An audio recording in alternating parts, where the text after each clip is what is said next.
नमस्ते दोस्तों, मेरा नाम डॉक्टर राधिका केड़कर है। मैं एक साइकेट्रिस्ट हूँ, साइकोथेरेपिस्ट हूँ, अकोला में प्रैक्टिस करती हूँ। आज के वीडियो में हम इलनेस एंजाइटी डिसऑर्डर, इस एंजाइटी के प्रॉब्लम के बारे में बात करने वाले हैं। ये एक बहुत ही महत्वपूर्ण विषय बन गया है, मैं ऐसे समझती हूँ, क्योंकि एज डॉक्टर्स हम ये पेशेंट्स बहुत कॉमनली आजकल देखते हैं। और दुख की बात ये है कि ये पेशेंट्स जो है वो सही गाइडेंस उन्हें कभी कभी मिलता नहीं है और वो उसे एक्सेप्ट भी नहीं कर पाते।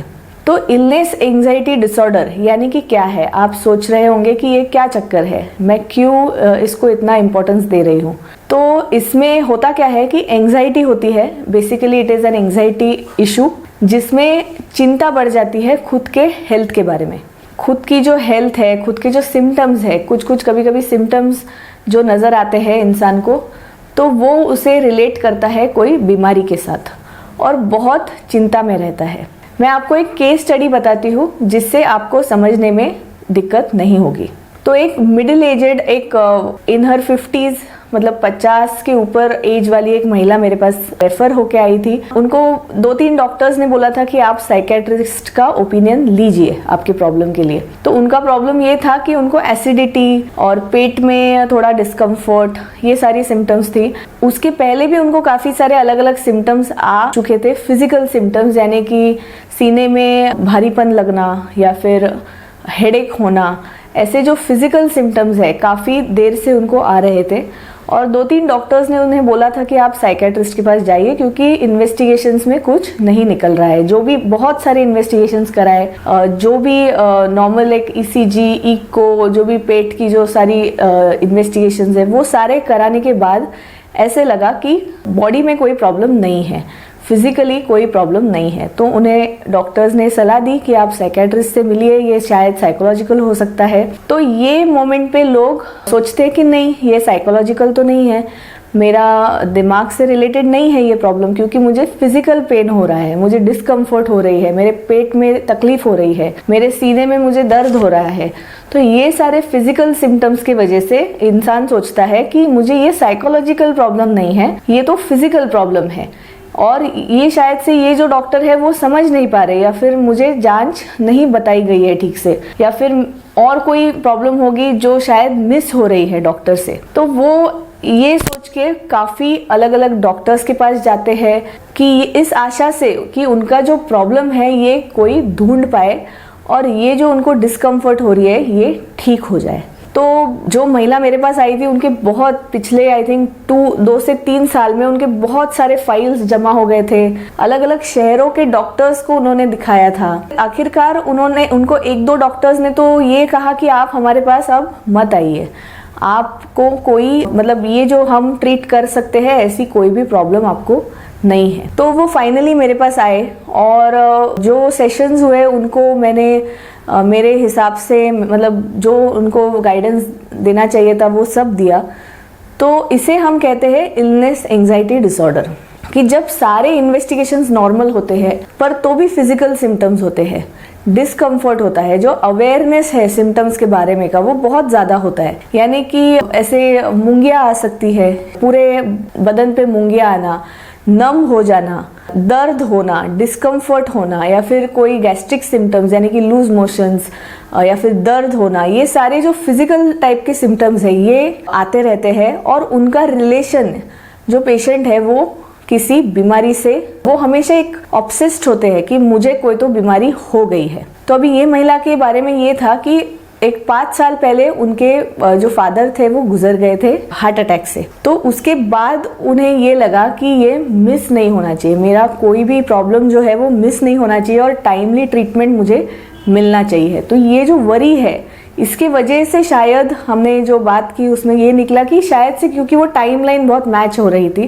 कि उनके जो फादर की डेथ है उसके पहले वो ठीक थे, वो काफ़ी अच्छे से सब काम कर पा रहे थे, पर उस चीज़ के बाद उनका पूरा जो लाइफ है वो डिस्टर्ब हो गया। तो जो डिस्ट्रेस है, जो एक फियर है कि मुझे एक डर रहता है हमेशा कि मुझे कोई ना कोई बीमारी है, ऑलरेडी है और वो बढ़ रही है, क्योंकि जांच में कुछ निकल नहीं रहा है, कोई मुझे बता नहीं पा रहा है, तो ये शायद बढ़ रही है और किसी को समझ में नहीं आ रहा है।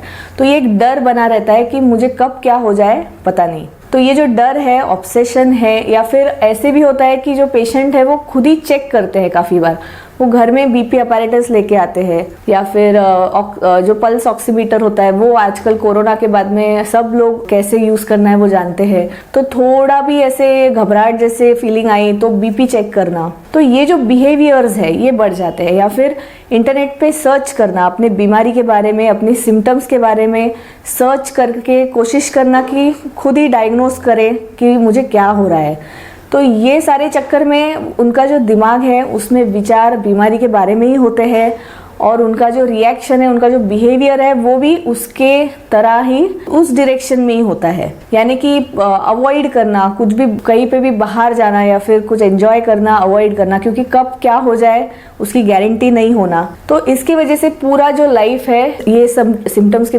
इर्द गिर्द में घूमता है और काफ़ी डिस्कम्फर्ट हो जाती है, पूरा लाइफ डिस्टर्ब हो जाता है। जो पेशेंट मेरे पास आए थे उनके जो हस्बैंड थे वो काफ़ी परेशान थे कि अभी मैं क्या करूं, कि मैंने इनको अलग अलग शहरों में मैं लेके गया हूं, मैं सारी जांचें करा गया हूं, बहुत सारे पैसे हमारे इसमें चले गए हैं, काफ़ी आजकल इन्वेस्टिगेशंस है वो जो काफ़ी महंगी होती है, वो मतलब बहुत सस्ती नहीं होती है। तो पूरा लोड आ जाता है, फाइनेंशियली पेशेंट डिस्टर्ब हो जाते हैं और निकलता कुछ भी नहीं है। तो इसे हम इलनेस एंजाइटी डिसऑर्डर के नाम से जानते हैं। अगर ये सारी इन्वेस्टिगेशंस बहुत ज़रूरी है, पर आफ्टर अ सर्टेन पॉइंट अगर कुछ नहीं निकल रहा है तो शायद ये भी प्रॉब्लम हो सकता है। तो इसे एक्सेप्ट करना बहुत ज़रूरी है। जो ब्लॉक आता है कि मुझे कोई साइकोलॉजिकल प्रॉब्लम नहीं है, इस पे लोग अटक जाते हैं और उनकी लाइफ अटक जाती है। तो इसके आगे हमें बढ़ना है। आप किसी साइकोलॉजिस्ट या साइकेट्रिस्ट को मिले, ऐसा अगर आपके लाइफ में हो रहा है या फिर आपके कोई फ्रेंड के लाइफ में हो रहा है तो उन्हें आप गाइड कीजिए कि ये भी प्रॉब्लम्स हो सकती है, क्योंकि ये एक स्ट्रेस रिलेटेड प्रॉब्लम है। अगर स्ट्रेस बढ़ता है, एंग्जाइटी बढ़ती है तो ये हो सकता है। अदर देन दैट जो इंटरनेट का जो वापर बढ़ गया है, यूज़ बढ़ गया है, तो उसमें लोगों को काफ़ी इन्फॉर्मेशन मिल जाती है, इन्फॉर्मेशन का ओवरलोड हो गया है और उसके कारण भी ये सिम्टम्स बढ़ते हैं। इसके अलावा कोई जैसे किसी की डेथ होना, रिलेटिव की डेथ होना, या फिर खुद को ही कोई इलनेस हो जाना, उसके बाद भी ये एंग्जाइटी बढ़ सकती है। ये कुछ कारण हो सकते हैं। तो इसकी ट्रीटमेंट क्या है? काफ़ी लोग मेरे वीडियोस को देख के ये बोलते हैं कि आपने बताया तो है कि प्रॉब्लम क्या है, पर ट्रीटमेंट का क्या करें? तो हमेशा ट्रीटमेंट काफ़ी जो डिटेल में हमें देनी पड़ती है, इसीलिए यूट्यूब वीडियोस पे वो देना कभी कभी मुश्किल है। पर तो भी मैं हमेशा मेंशन करती हूँ कि इसकी ट्रीटमेंट है कि काउंसलिंग यानी कि थेरेपी लेना, CBT कॉग्निटिव बिहेवियरल थेरेपी। ये चीज़ एक सिंपल सी टिप है कि आप चेकिंग बंद करें, इंटरनेट पे सर्च करना बंद करें। अपना जो मतलब इनका ये जो पेशेंट्स है वो तुरंत कुछ भी हुआ तो जो नियर बाय डॉक्टर है उनके पास भागते हैं, जो GP है, जो पहचान के डॉक्टर है उनके पास चले जाते हैं और चेक किया तो फिर उनको ठीक लगता है। तो ये आपको अवॉइड करना है, किसी भी डॉक्टर के पास नहीं जाना है। आप सोचिए कि 200 साल पहले क्या इतने डॉक्टर्स थे? नहीं थे।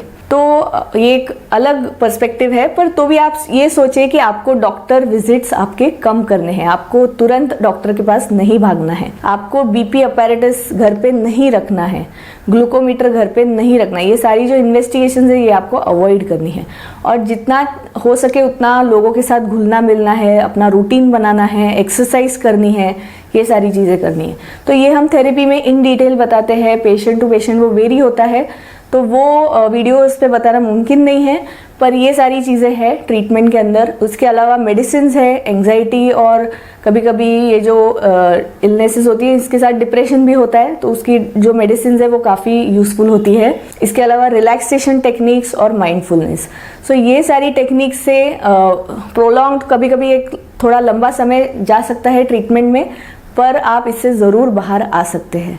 तो ये सारे प्रॉब्लम्स के ओर आप ध्यान दें। अगर किसी को ये प्रॉब्लम है तो उनके साथ ज़रूर ये वीडियो शेयर करें और हमारे चैनल को भी आप लाइक और सब्सक्राइब कर सकते हैं रेगुलर अपडेट्स के लिए।